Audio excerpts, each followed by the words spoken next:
Izin saya mulai. Assalamualaikum warahmatullahi wabarakatuh. Waalaikumsalam warahmatullahi wabarakatuh.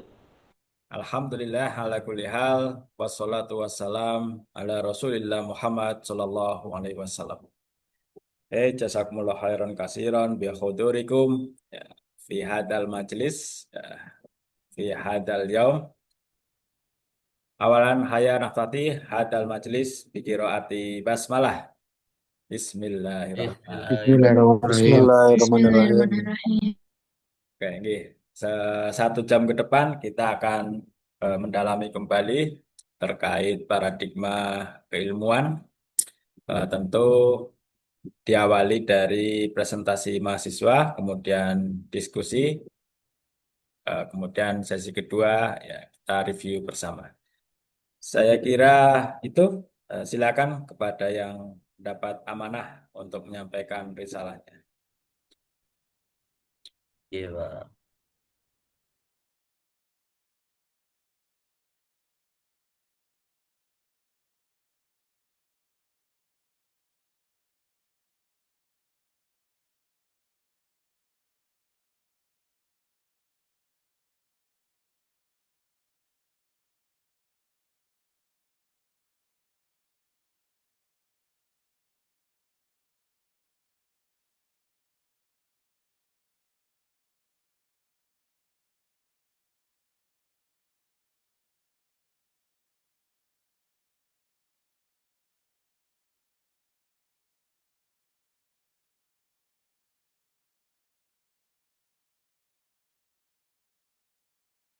Ini belum hadir semua nih dari 51 mahasiswa disimak.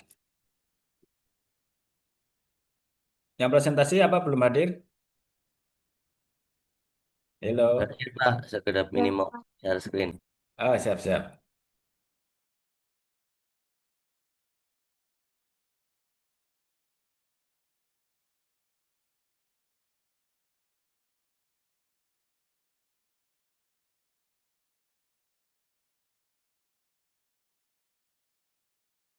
Apa sudah kelihatan, teman-teman? Olas, olas. Well done.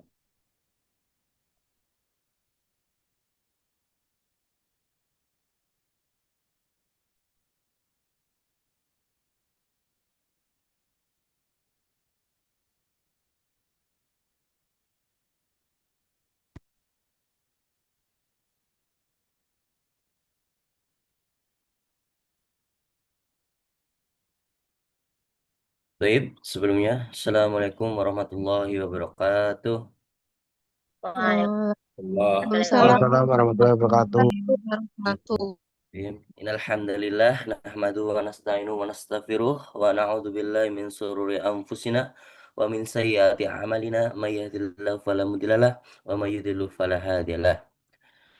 Pertama-tama dan yang paling utama, mari kita panjatkan puja dan puji syukur kita kehadirat Allah Subhanahu wa taala yang telah memberikan kita beribu-ribu nikmat kepada kita semua. Nikmat Islam, nikmat iman dan nikmat sehat kepada kita. Tak lupa sholawat serta salam tidak lupa kita haturkan kepada junjungan kita Nabi Agung Nabiullah Muhammad Sallallahu Alaihi Wasallam yang telah membawa umatnya dari zaman jahiliyah sampai zaman terang benderang seperti saat ini. Ya, perkenalkan kami dari kelompok 5 ingin mempresentasikan hasil kerja kelompok kami yaitu paradigma keilmuan Islam. Eh,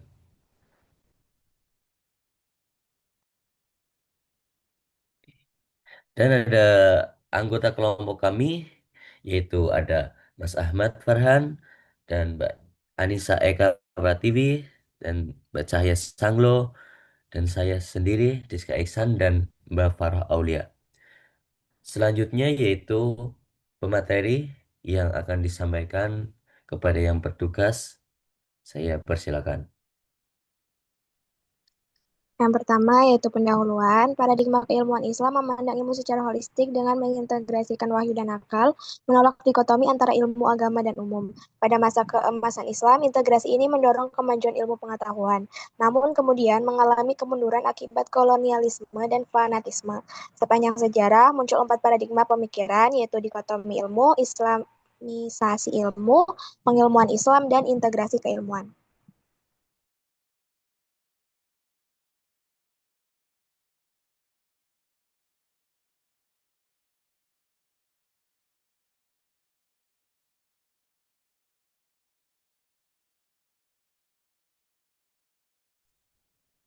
Pengertian dikotomi ilmu. Dikotomi ilmu adalah pemisahan antara ilmu agama dan ilmu umum yang melemahkan perkembangan ilmu dalam Islam karena mengabaikan integrasi antara wahyu dan akal. Meskipun Islam awalnya memandang ilmu secara utuh, dikotomi muncul akibat pengaruh budaya luar, konflik ideologis, dan fanatisme keagamaan. Faktor-faktor seperti spesialisasi ilmu, dominasi ilmu agama dalam pendidikan, serta keterbatasan reformasi institusi pendidikan Islam turut memperparah pemisahan ini dan menyebabkan ketertinggalan umat Islam dalam sains dan teknologi.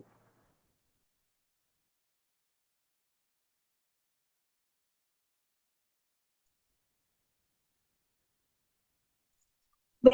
Paradigma Islamisasi ilmu. Islamisasi ilmu adalah upaya menafsirkan dan menyelaraskan ilmu modern dengan nilai-nilai Islam, bukan menggantinya dengan ajaran agama semata. Gagasan ini dikembangkan oleh Syed Naqib Al-Attas dan Ismail Raji Al-Faruqi. Al-Attas menekankan pemisahan unsur barat dari ilmu modern dan integrasi nilai Islam dalam semua disiplin ilmu. Al-Faruqi menekankan redefinisi ilmu agar mencerminkan visi Islam. Namun, Sardar mengkritik pendekatan ini karena berisiko menjadikan Islam tunduk pada kerangka Barat.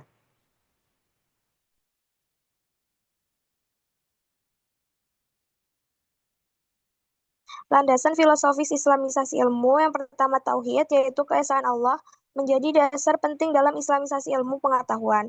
Allah sebagai satu-satunya pencipta mengatur semua ilmu seperti fisika, biologi, dan sosial sebagai tanda kekuasaannya. Kedua, fitrah menunjukkan bahwa manusia secara alami dekat dengan alam semesta, sehingga memahami alam membantu kita memahami diri kita sendiri. Ketiga, yaitu adil adalah landasan utama Islam yang mengatur tindakan dan pemikiran Muslim.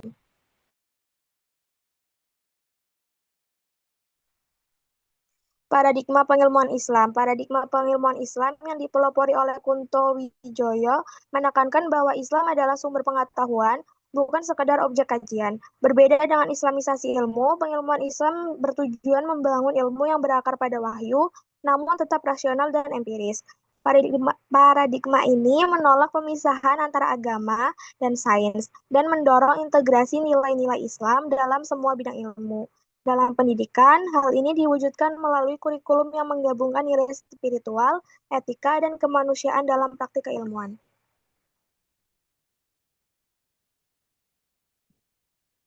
Paradigma Paradigma integrasi keilmuan adalah solusi yang digagas oleh Muhammad Amin Abdullah untuk mengatasi dualisme atau dikotomi antara ilmu agama dan ilmu umum dalam pendidikan Islam. Didasari keyakinan bahwa seluruh ilmu bersumber pada Allah Subhanahu wa taala dan tidak sepatutnya dipisahkan. Konsepnya yang disebut epistemologi integratif interkonektif memandang semua disiplin ilmu, agama, sosial, sains saling terhubung layaknya jaring laba-laba dan berpusat pada nilai ilahiyah Al-Quran dan Sunnah yang menyatukan sumber pengetahuan, wahyu, akal, pengalaman secara epistemologi.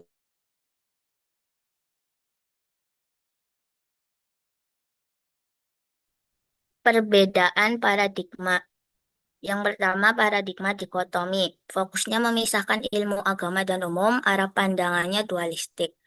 Yang kedua, paradigma Islamisasi. Fokusnya menyaring ilmu modern, tokohnya Al-Faruqi dan Al-Attas. Arah pandangannya yaitu korektif. Yang ketiga, paradigma pengilmuan Islam. Fokusnya Islam sebagai sumber ilmu. Tokohnya Kunto Wijoyo, arah pandangannya normatif. Selanjutnya, paradigma integrasi. Fokusnya menyatukan seluruh ilmu, tokohnya Amin Abdullah dan arah pandangannya holistik.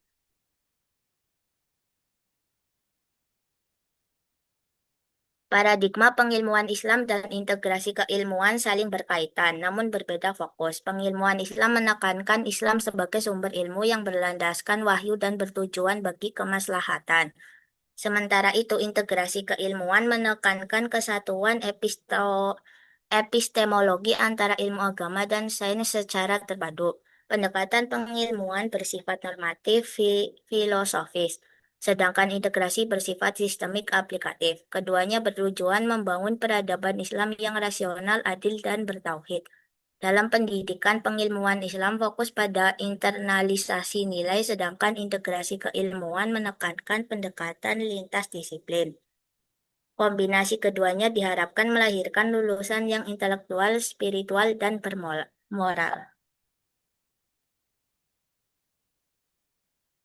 Next.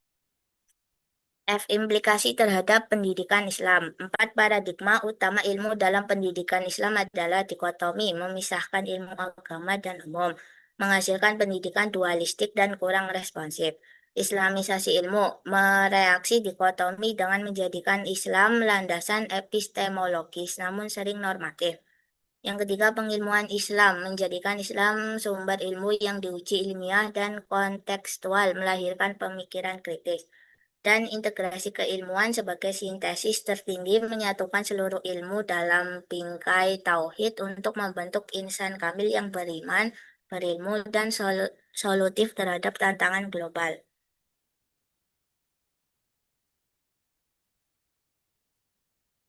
Contoh riset dan praktik keilmuan.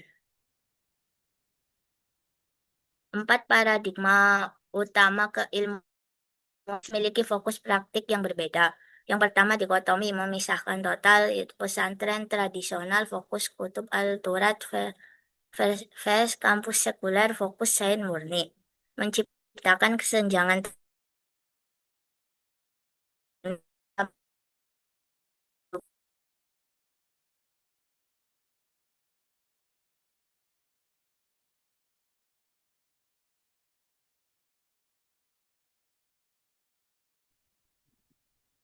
Suara hilang ya.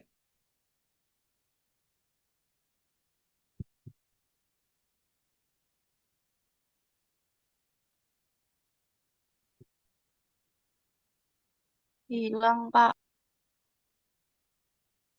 Hello Farah, are you okay?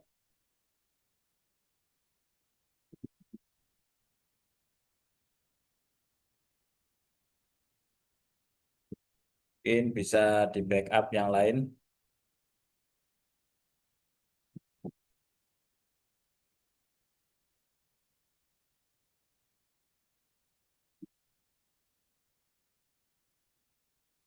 Pengilmuan Islam menempatkan Islam sebagai objek kajian ilmiah dan kontekstual, misalnya riset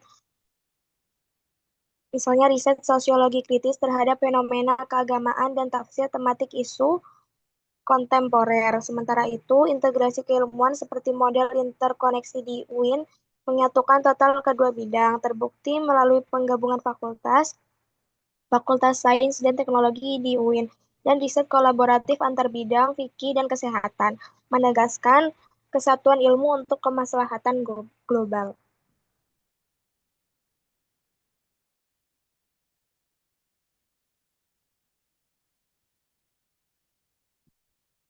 Lanjut, Mas.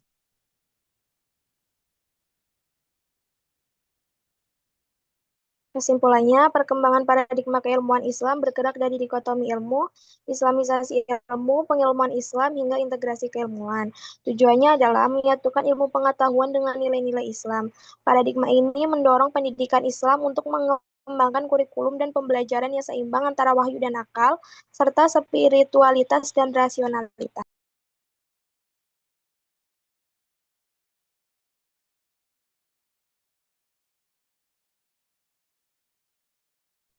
Ya, sekian presentasi dari kelompok 5. Selanjutnya yaitu sesi tanya jawab. Eh, Kami membuka 2 sesi. Sesi pertama yaitu 3 pertanyaan. Kepada yang ingin bertanya, silakan me-on-kan mic-nya dan menyebutkan namanya. Silakan. Izin bertanya, Mas. J, silakan. Perkenalkan, nama saya Devita Yuliana Putri, NIM 2023020037. Izin bertanya, jelaskan bagaimana paradigma keilmuan Islam bisa diterapkan dalam kehidupan mahasiswa di masa kini. Terima kasih. Oh, Jeh, pertanyaan dikirim ke grup ya, Mbak. Eh, Masih ya, selanjutnya. Silakan yang mau ingin bertanya. masih izin bertanya Oke. sebelumnya. Perkenalkan, nama saya Anita Anggreni. Eh, izin bertanya ya, Mas. Ye. Apakah paradigma keilmuan Islam mampu mengakomodasi perkembangan ilmu pengetahuan modern tanpa mengabaikan prinsip-prinsip ajaran Islam? Terima kasih. Ye, sama-sama. Ya, itu. Tinggal satu pertanyaan. Izin Silakan. bertanya. Ya, Mbak Ulia. Silakan. Oke. Perkenalkan, nama saya Aulia Sundadewi dengan NIM 2023-2028. Bagaimana dampak dikotomi ilmu terhadap kurikulum pendidikan Islam pada saat ini? Ye, terima kasih. Sesi pertama saya tutup dulu ya untuk eh, mengasih waktu untuk menjawab pertanyaan.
Izin menjawab pertanyaan dari Mbak Devita.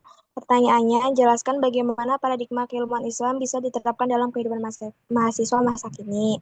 Paradigma keilmuan Islam dapat diterapkan oleh mahasiswa masa kini dengan cara menjadikan ilmu sebagai sarana ibadah dan pengabdian kepada Allah, bukan sekadar untuk memperoleh nilai atau gelar. Mahasiswa perlu menyeimbangkan antara ilmu dunia dan ilmu agama, serta menjadikan Al-Quran dan hadis sebagai pedoman dalam berpikir dan bertindak. Dalam kehidupan kampus, hal ini bisa melalui sikap jujur disiplin, menghormati dosen, dan menggunakan ilmu untuk kemaslahatan masyarakat. Dengan menerapkan paradigma keilmuan Islam, mahasiswa tidak hanya cerdas secara intelektual, tetapi juga memiliki akhlak mulia, iman yang kuat, dan mampu memberi manfaat bagi sesama. Bagaimana Mbak Devita? Apakah sudah menjawab? Mbak, terima kasih sudah paham. Ya, sama-sama. Izin menjawab pertanyaan Mbak Sinta ya Mbak. Pertanyaannya tadi bagaimana dampak dikotomi ilmu terhadap kurikulum pendidikan Islam saat ini? Jawabannya dampak dikotomi ilmu terhadap kurikulum pendidikan Islam saat ini yaitu terpisahnya antara ilmu agama dan ilmu umum sehingga menyebabkan ketidakseimbangan dalam pembentukan peserta didik. Akibatnya, pendidikan Islam kurang mampu melahirkan generasi yang unggul secara spiritual sekaligus kompeten dalam bidang sains dan teknologi. Bagaimana Mbak Sinta? Terima kasih. Sama-sama. Ya, selanjutnya yaitu pertanyaan dari Mbak Anita Anggreni. Apakah paradigma keilmuan Islam mampu mengakomodasi perkembangan ilmu pengetahuan modern tanpa mengabaikan prinsip-prinsip ajaran Islam? Jawabannya, paradigma ini dirancang khusus untuk mengatasi pemisahan ilmu dan menyatukan ilmu modern, sains atau teknologi dengan nilai-nilai agama dalam bingkai tauhid.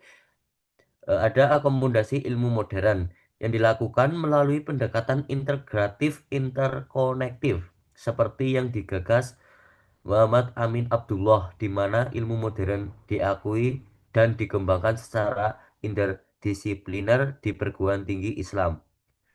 Selanjutnya ada prinsip Islam terjaga. Integrasi memastikan bahwa seluruh proses keilmuan dan produknya tetap berpangkal pada nilai ilahiyah, Al-Quran dan Sunnah, sehingga ilmu pengetahuan modern berkembang dengan landasan moral dan etika Islam untuk kemaslahatan umat.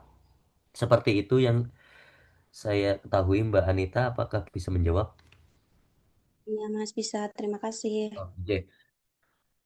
Selanjutnya yaitu sesi 2. Kita buka 2 pertanyaan. Silakan yang ingin bertanya. Izin bertanya. Ya, untuk Mbak Eni silakan.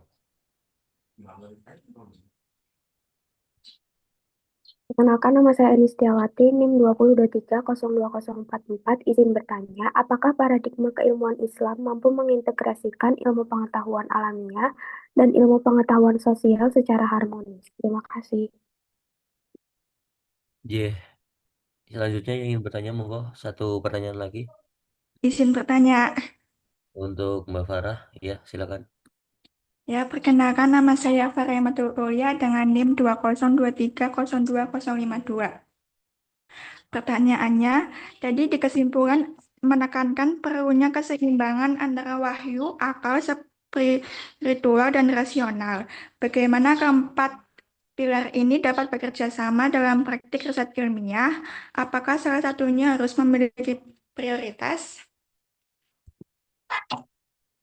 Terima kasih. Sesi 2 sudah ditutup. Saya mohon untuk minta waktunya untuk berdiskusi untuk menjawab.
Izin menjawab pertanyaannya Mbak Eni ya, Mbak.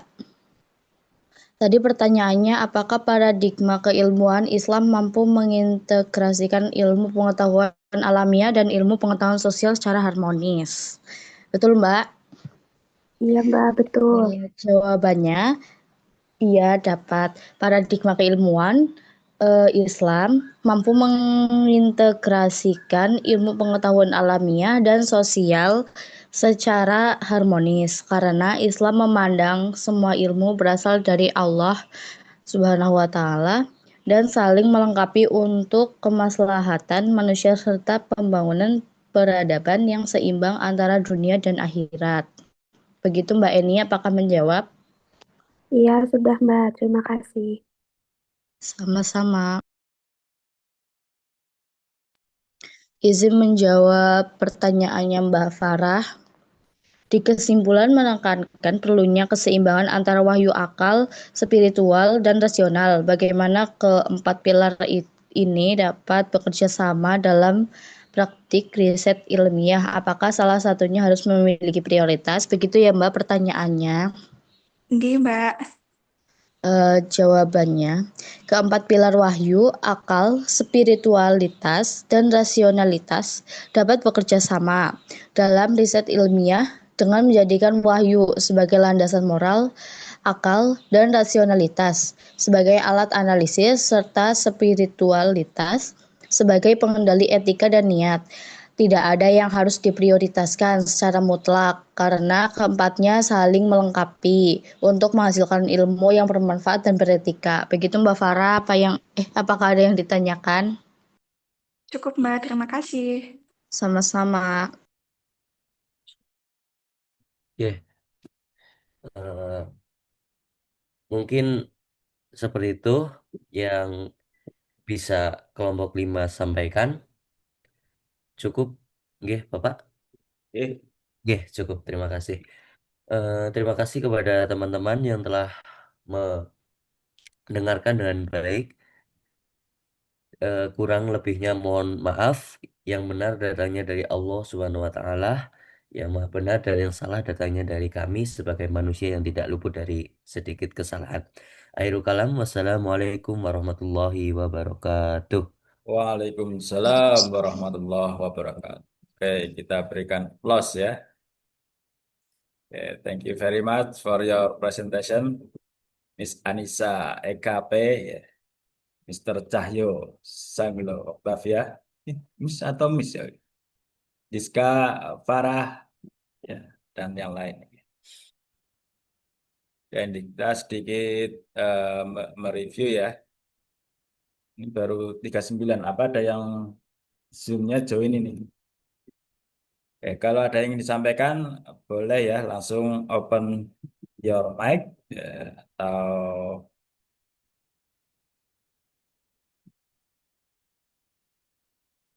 raise hand ya, atau tulis di kolom chat.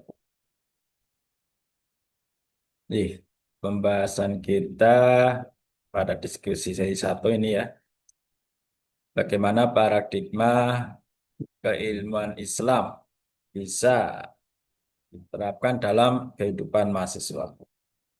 Ya, secara formal sedang kita upayakan ini ya, dengan kalian belajar di Unimogo, ya, paradigma keilmuan Islam ini sedang diupayakan. Ada makul AIKA, ada makul umum, ya termasuk keperawatan. Itu bukan sekedar ada, tapi bagaimana nanti dosen dan mahasiswa ya apa bisa mewarnai ya, dengan nilai-nilai universal yang ada dalam Islam. Nah, sebenarnya poinnya kan nilai-nilai universal itu. Kemudian secara non formal ya bagaimana kalian nanti di luar kelas ya bisa memberikan nilai tambah dengan mengikuti apa kajian atau ya rutin membaca buku ya baik buku agama maupun buku-buku terkait keperawatan seperti itu. Ya artinya kembali kepada kita juga secara formal sejak kita upayakan, secara non formal kita juga harus menambah luas wawasan kita. Kemudian apakah paradigma Islam mampu mengadopsi perkembangan zaman? Ya, prinsip Islam itu kan solih likulli zaman wal makan. Ya akan senantiasa relevan sesuai dengan waktu dan tempat. Ya, karena sesungguhnya Islam itu agama yang rasional ya. Ketika kita mendapati ada hal-hal yang irasional dalam Islam, ada kemungkinan karena pemahaman agama kita kurang mendalam seperti itu ya. Seperti peristiwa Isra Mi'raj ya. Inal Masjidil Haram ilal Masjidil Aqsa, melakukan perjalanan dari Masjidil Haram ke Masjidil Aqsa dalam waktu semalam. Di zaman itu kan nggak rasional ya. Lalu bagaimana menafsirkan ayat ini ya? Beberapa ulama memang berbeda pandangan ya. Kalau saya lebih prefer dengan pandangan ulama atau ilmuwan kontemporer bahwa peristiwa Isra Mi'raj itu bukan peristiwa fisik ya, bukan peristiwa lahiriah, tapi itu adalah peristiwa spiritual. Artinya karena Nabi bertemu dengan beberapa nabi sebelumnya itu ya, dan nabi sebelumnya tentu sudah berada di alam barzah ya atau alam kubur, sedangkan Nabi masih di alam dunia. Ini kan nggak logis juga kalau bertemu di dua alam yang berbeda. Kalau mau bertemu ya harus di alam yang sama. Karena itu saya lebih prefer dengan pendapat bahwa perjalanan Isra Mi'raj Nabi Muhammad ya perjalanan spiritual, perjalanan rohani. Ya semacam ruhnya yang menemui para nabi sebelumnya. Nah, ada juga yang kemudian melalui mimpi yang dibenarkan ya, seperti mimpinya Nabi Ibrahim agar menyembelih anaknya. Karena kalau perjalanan fisik di saat itu tidak rasional, dan kalau dipaksakan iya, maka Islam mengajarkan hal-hal yang tidak rasional, dan itu yang tidak benar ya. Kemudian nomor 3 ya, dampak dikotomi ilmu dalam kurikulum saat ini. Dampaknya sangat sangat luas ya, sangat besar ya. Ketika ada seorang murid mahasiswa hanya belajar ilmu ya, tidak belajar agama atau etika atau moral, ya akan terjadi generasi yang niretika, generasi yang nirmoral, ya akan kembali ke zaman jahiliyah. Dikatakan jahiliyah itu kan sebenarnya eh, bukan karena orang-orang Quraisy saat itu bodoh secara intelektual. Jahiliyah saat itu lebih kepada akhlaknya yang bobrok. Karena itu Nabi mengatakan innama buistu liutamima makarim akhlak. Ya, sesungguhnya aku diutus untuk menyempurnakan akhlak manusia. Itu ya apa dampak dikotominya ya. Kemudian apakah paradigma keilmuan Islam dapat mengintegrasikan secara harmonis? Ya tergantung kitanya ya, ilmuwannya. Kalau dengan melibatkan pengetahuan yang luas, wawasan yang luas, kemudian juga melibatkan irfani kita ya, bayani juga apa burhani dan irfani kita, ya, tentu sunatullahnya itu bisa harmonis. Keseimbangan antara wahyu, akal, spiritual dan rasional. Apakah ada prioritas? Ya kalau harus diprioritaskan ya tentu wahyu ya. Karena kebenarannya mutlak ya. Sedangkan akal rasional kebenarannya adalah relatif karena dari makhluk seperti itu. Tapi sesungguhnya tidak bisa kemudian eh, dipisahkan ya. Nanti ada penjelasannya di apa Albert Einstein nanti ya di slide saya. Oke, any question guys? Ini kita masuk materi ya. Dikotomi ilmu Islamisasi ilmu, pengilmuan Islam, integrasi keilmuan. Nah, ini B dan C ya bisa bikin apa? Ketukar-tukar itu ya, bisa bikin bingung gitu ya. Islamisasi ilmu. Baik, kita bahas satu-satu ya. Dikotomi ilmu. Perbedaan jelas ya. Dulu sekitar 113 tahun yang lalu di Indonesia ya, dalam konteks Indonesia cuman ada dua model pendidikan ya. Satu adalah pendidikan agama yang diselenggarakan oleh pribumi dan hanya belajar agama yaitu pesantren. Yang kedua ada model pendidikan ala penjajah kita sebutlah ya, Belanda. Dia hanya belajar ilmu umum. Nah, inilah Ahmad Dahlan menginisiasi di Indonesia bagaimana agar anak-anak Indonesia jangan hanya belajar agama, tapi juga belajar umum ya untuk bekal kehidupan masa depan kehidupannya di dunia juga.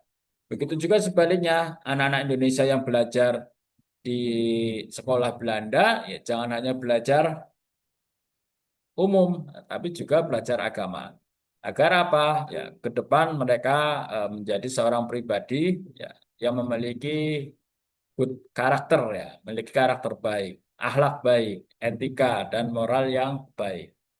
Dan disitulah Ahmad Dahlan kemudian juga mendirikan sekolah yang mengajarkan pendidikan agama dan pendidikan umum.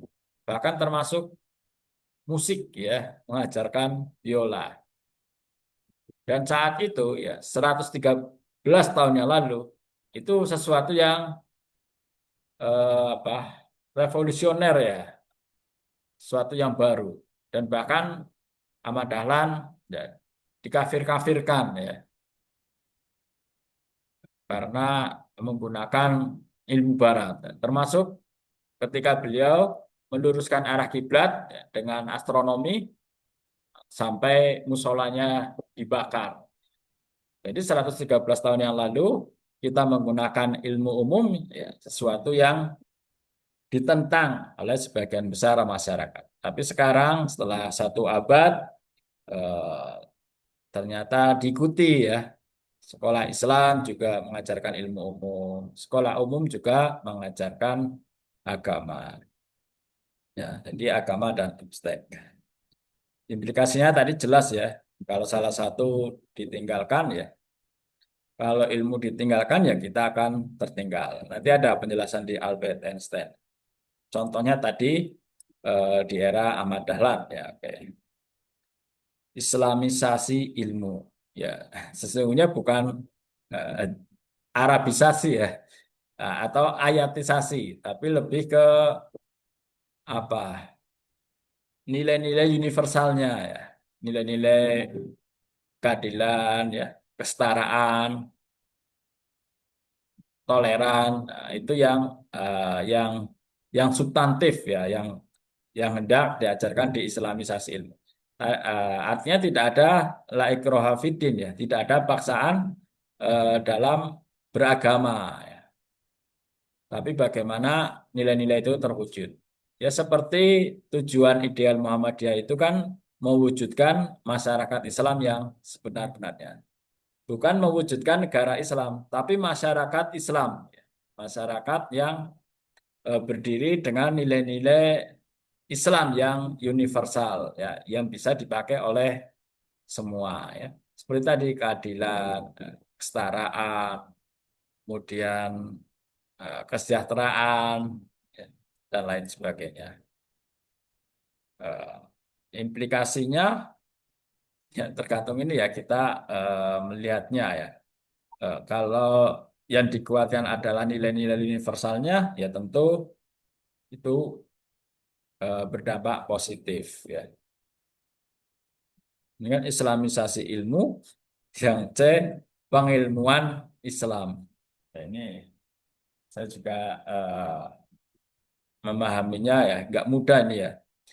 Tapi substansinya seperti itulah. Bagaimana ilmu-ilmu sosial, ya kesehatan, humaniora dan lain-lain tidak lepas dari nilai, ya tidak bebas nilai seperti itu. Kemudian integrasi keilmuan. Kalau tadi disampaikan Amin Abdullah sebagai pelopor ya, integrasi dan interkoneksi keilmuan. Kalau di Ahmad Dahlan itu memang sudah dimunculkan ada mapel agama, ada mapel umum. Tapi bagaimana agar mapel agama dan mapel umum ini terintegrasi dan terinterkoneksi, tidak berjalan sendiri-sendiri. Ya. AIK tidak berjalan sendiri, ilmu keperawatan tidak berjalan sendiri, tapi bagaimana terintegrasi dan terinterkoneksi. Ya, nanti bagaimana kalian melihat dosen-dosen keperawatan atau yang umum memasukkan nggak nilai-nilai universal Islam, ya. Ya misalnya eh, terkait pelayanan ke pasien, ya, ada nilai ramah, ya, toleran, kemudian disiplin, ya, Wa Asri itu kan mengajak kedisiplinan dan lain sebagainya. Ya implikasinya tentu positif ya, tentu positif ya, karena bukan hanya menjadi profesional, bukan hanya menjadi unggul, tetapi berbasis nilai, etika dan moral. Dan sekarang ya beberapa perusahaan itu sangat concern melihat apa karakter kita sebagai calon karyawan. Bahkan ada beberapa perusahaan ketika kita mengirimkan berkas lamaran ke perusahaan, kemudian dicek media sosial kita ya, ya entah itu Facebook, IG atau eh, TikTok barangkali mungkin ya, akan dicek karakter kita itu seperti apa, akan dibaca apa yang kita posting, hal-hal yang positif atau hal-hal yang negatif, hal-hal yang produktif atau justru sebaliknya. Jadi ada yang sudah sejauh itu ya. Jadi mereka tidak hanya percaya dengan apa yang kita tulis dalam CV kita ya, kurikulum vitae kita, tapi mereka akan ngecek langsung ke media sosial ya. Itu penting ya. Jaga media sosial kita dengan hal-hal yang positif dan produktif. Tapi tentu jangan hanya karena biar dinilai manusia, karena itu juga akan berakibat. Ya. Kalau hal yang baik ya akan menjadi amal jariah. Nah, sebaliknya ya kalau nggak baik bisa jadi dosa jariah ya. Ini yang yang mengerikan juga ya untuk kehidupan ukhrawi kita. Oke ya. Eh, ilmu modern tidak akan dapat berdiri sendiri. Sama ilmu keperawatan tidak akan berdiri sendiri. Perlu sentuhan agama, etika, moral, dan juga sentuhan ilmu yang lain. Ya, ilmu apa? eh, Digital misalnya, teknologi, marketing ya, perlu ya. Keuangan ya, agar bagaimana biaya kesehatan bisa efisien tapi tetap efektif.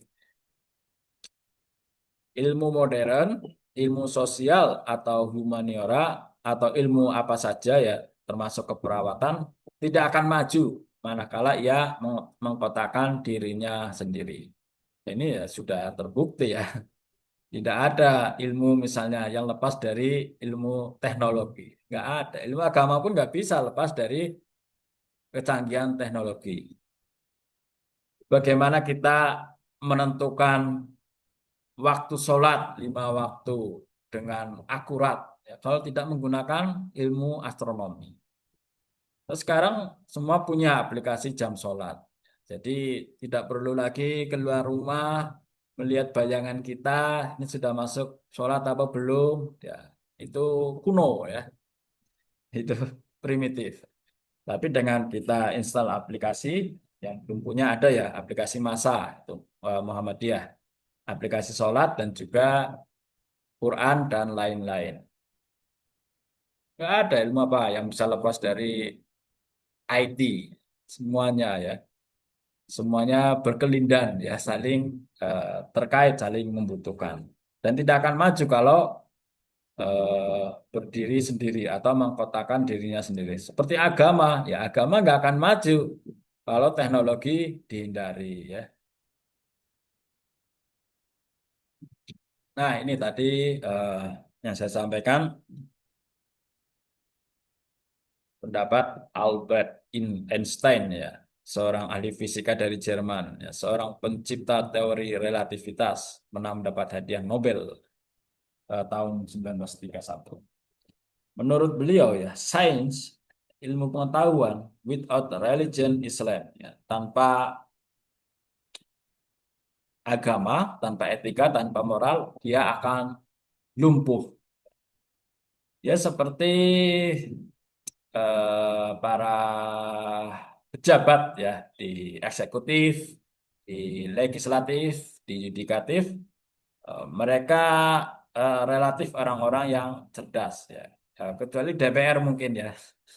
Karena secara pendidikan formal eh, banyak yang SMA. Tapi di eksekutif, apalagi di yudikatif, ya tentu pasti ada pendidikan formal yang tinggi. Tapi mereka akan lumpuh ya, mereka akan jatuh ketika tidak punya bekal moral, etika, agama yang kuat. Walaupun katakanlah terkait finansial, ya salary-nya sudah ratusan juta, tapi masih korup. Itu kan luar biasa. Makan sehari paling berapa kok 100 juta masih korup ya, tidak ada puasnya. Itu juga sebaliknya ya. Religion without science is blind. Agama tanpa ilmu juga akan buta. Kita beragama tanpa ilmu pengetahuan yang lain akan buta. Kita beragama, punya iman, punya niat baik ingin menolong pasien. Tapi ilmu keperawatan kita kurang atau pas-pasan. Ya malah bisa mencelakakan pasien. Itu namanya buta ya, karena tidak punya ilmu. Karena itu Nabi mengatakan al ilmu nurun. Ilmu itu adalah cahaya. Sehingga dengan cahaya kita bisa melihat lebih jelas, tidak buta. Agama tanpa ilmu pasti akan buta ya, atau menjauh dari apa ilmu pengetahuan yang lain. Termasuk teknologi tadi. Kalau kita tidak menggunakan teknologi, ya agama akan tersesat ya. Misalnya dengan canggihan teknologi kita sudah bisa mengetahui ya. Misalnya ketika kita ingin menunaikan ibadah haji, ya, kita sudah tahu di sana eh, prediksi cuaca ya. Ya, ketika cuaca dingin, bekal apa yang harus kita bawa? Ketika di sana cuaca cenderung panas, bekal apa yang harus dibawa? Ya. Seperti tadi ya, tidak bisa mengkotakan dirinya sendiri.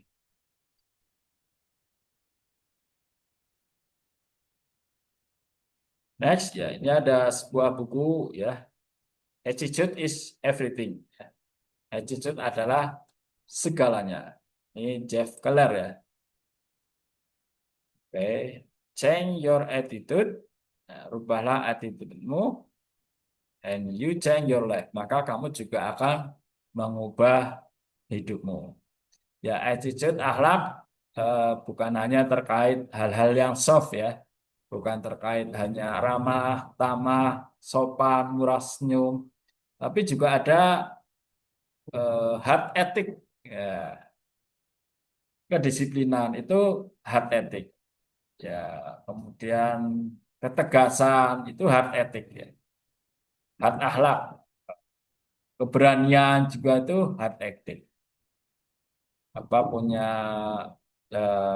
semangat ya. Itu juga hard ethic ya. Jadi bukan sekedar soft ethic ya, bukan sekedar soft attitude ya, bukan sekedar ramah, tamah, murah senyum, low profile, tapi juga hard attitude ya. Ada kedisiplinan, ada keberanian, ada keseriusan ya. Ya manjada wajada itu ya. Jadi orang yang tidak serius itu bisa dikatakan orang yang tidak berakhlak ya. Main-main ya. Itu juga attitude ya. Oke. Kemudian ya integrasi ilmu secara kafah ya, secara paripurna. Kita perlu melihat ke belakang tetap status quo ya seperti kemarin mempertahankan qaulun kadim. Ini seorang guru besar ya di UAD, Prof. Siswanto, nggak masalah ya, beliau melakukan kritik terhadap integrasi ilmu. Atau kita perlu melihat ke depan, melakukan perubahan ya menuju qaulun jadid. Beliau menyebutnya bukan integrasi dan interkoneksi ilmu, tapi resiprositas ya, resiprositas. Artinya apa? Ilmu bukan hanya untuk ilmu ya, science for science.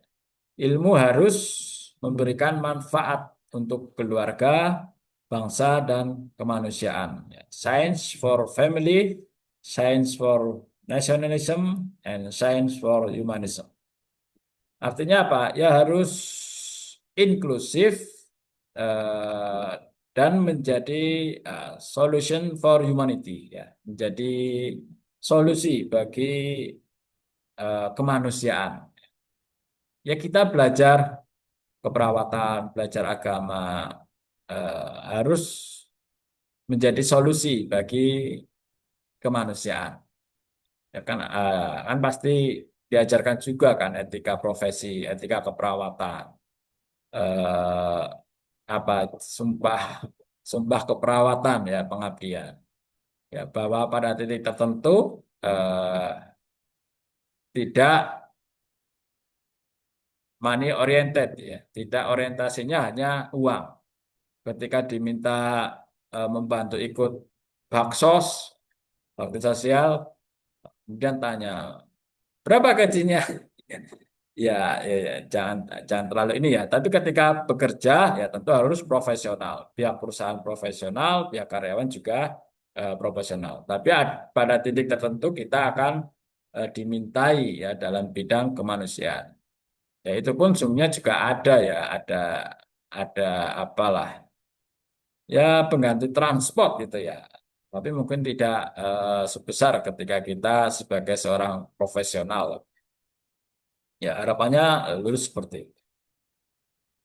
Oke, saya kira itu ya alhamdulillah ya sudah selesai. Any question guys?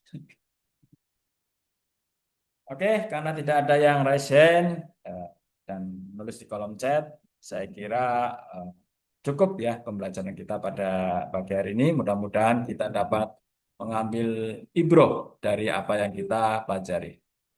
Hayah nahtatim hadal majlis bi qiraati hamdalah. Alhamdulillah. Alhamdulillahirabbil alamin. Jazakumullah khairan katsiran. Wassalamualaikum warahmatullahi wabarakatuh. Waalaikumsalam warahmatullahi wabarakatuh. Waalaikumsalam warahmatullahi wabarakatuh. Terima kasih.